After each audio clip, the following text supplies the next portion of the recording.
ബയോടെക്കിൻ്റെ Turbo biogas plant ഉപയോഗിച്ച് വീടുകളിലെ ജൈവ അടുക്കള മാലിന്യങ്ങൾ ശാസ്ത്രീയമായി സംസ്കരിക്കാൻ സാധിക്കും.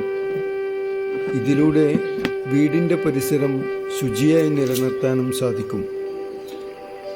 ടെർബോ ബയോഗ്യാസ് പ്ലാന്റിൽ നിന്നും പുറന്തള്ളുന്ന സ്ലറി നല്ലൊരു ജൈവവളമാണ്.